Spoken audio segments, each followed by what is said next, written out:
It's been years now I've been looking for the ideal Elvis compilation, and I think I may well have found it.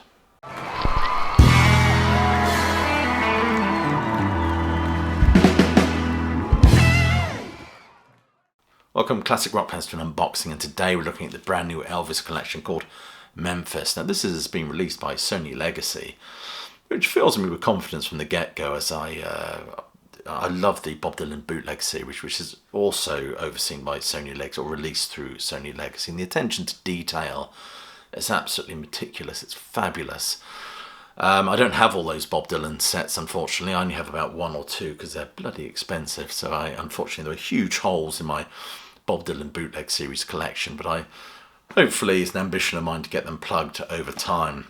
But enough of his Bobness. Let's talk about this swivel-hipped, jelly-haired fellow from Tupelo. And what is fascinating about this, I think it's a 5-disc set, is it takes Elvis's output from certain studios. And the first disc is his Sun single masters, which are just the best stuff he ever did, really. I think Keith Richards famously said, listening to those Sun masters, so that cat was special. Of course, I'm not an expert on Elvis, of course, but as far as I understand, it was the Colonel that bought Elvis out of his Sun contract with Sam Phillips, so he could effectively negotiate a more advantageous deal with RCA. Of course, his first album in 1956 was released on RCA, and what a fabulous debut album that is. One parodied slightly by the Clash, I think, and lots of other bands as well. It's a remarkable record. But anyway, the Sun Masters and the RCA LP Masters remain untouched, in the sense they've just been remastered. They've not tampered with the recordings. The other stuff that he recorded at American 69 Stax, American in 69, sorry, Stax 73.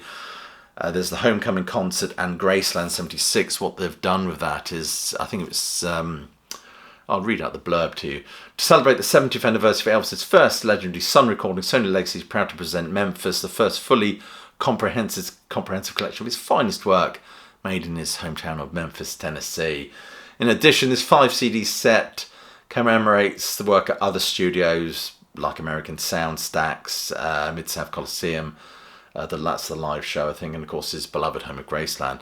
But what's really fascinating about this stuff is that, apart from the Sun sessions, Memphis features newly mixed recordings by 4-time Grammy Award winning engineer Matt Spang to highlight the intimacy of Elvis's vocal performance on these studio recordings, because they've been stripped of the overdubbed strings, horns, and additional backing vocals.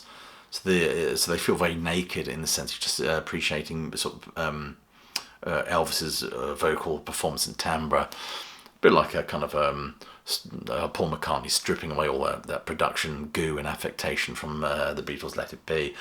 That's what's going to make these absolutely fascinating for me to listen to. These recordings provide a fly-on-the-wall glimpse of how Elvis would have originally heard them while singing in the studio. And that's what makes these recordings incredibly intriguing for me. I'm really going to enjoy ploughing through them much later on.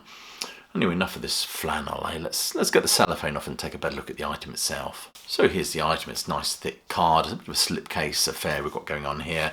I'm not going to read all those tracks out. I think we'd be here all day, wouldn't we?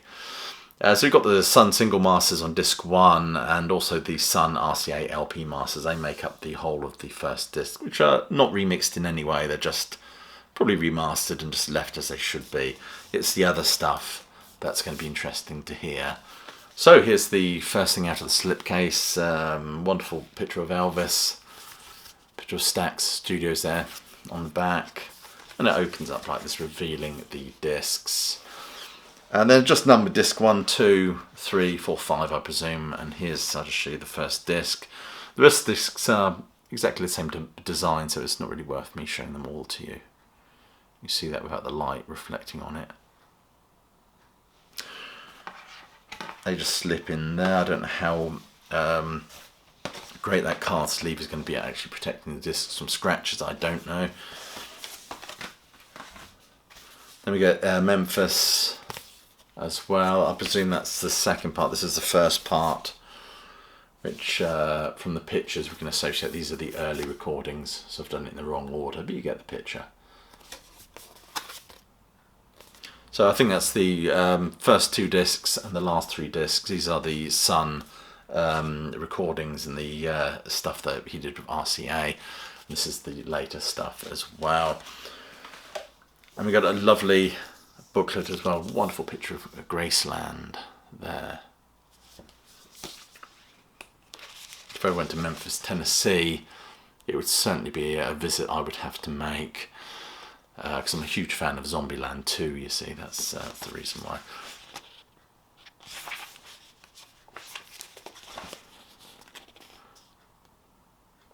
As I said, Sony Legacy have in my mind, have a reputation for putting out quality content. They really do. And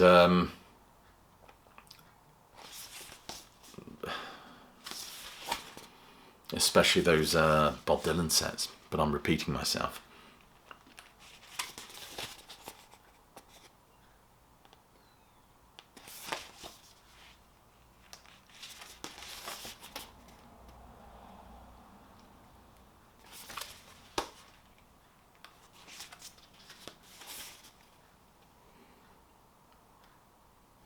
Lots and lots of information about all the recordings, and Elvis about the time of the recordings. I mean, I read that biography that was put out recently. Can't remember it all, but I often think it'd be fascinating to know what Elvis would have become had he not gotten involved with the Colonel.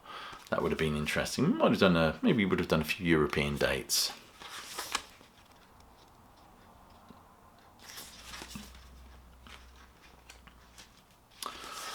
This guy, for me, epitomises rock and roll. His swagger, his attitude. I know you're all howling at this camera, saying, "Come on, pals, what about Chuck Berry and people like that, and Bill Haley and the Comets?" Of course, these people are massively important, but for me, there was something special about Elvis. And he's become the archetype for the ultimate rock and roll tragedy, hasn't he? Really. Made shitloads of money, lost shitloads of money, bad management deal, drugs, groupies, and dies young. He set the template, didn't he, really? I mean, it's interesting, his brand of rock and roll. I mean, I think it's as much gospel, R&B and gospel, as well as, which is what rock and roll is. We have lots of added sex appeal, of course. This is all the track listing here. Let's carry on with this wonderful booklet. That's Elvis, the Burger Years. And I think that's it. Let me get a wonderful picture of him there as a young man on those early stages. I mean, there's no doubt in my mind, you want to listen to Elvis, listen to those Sun recordings, and especially that first couple of albums I think he did with RCA, before he got sucked into all that movie shit and stuff. Anyway, I'll just put this back together and we'll take another look at it. Anyway, here we are. This is the Elvis. This is the Memphis collection. This is by Sony Legacy. I believe it's available to buy now. There is a purchasing link just below this video, so you can check out the price and see if you want to invest or not. Do correct me if I've got any of my details wrong about the king of rock and roll. Because as I said, I'm a bit of a novice, but I do love him dearly. Anyway, there we are, Elvis Memphis. This is going to be a fascinating compilation to plough through.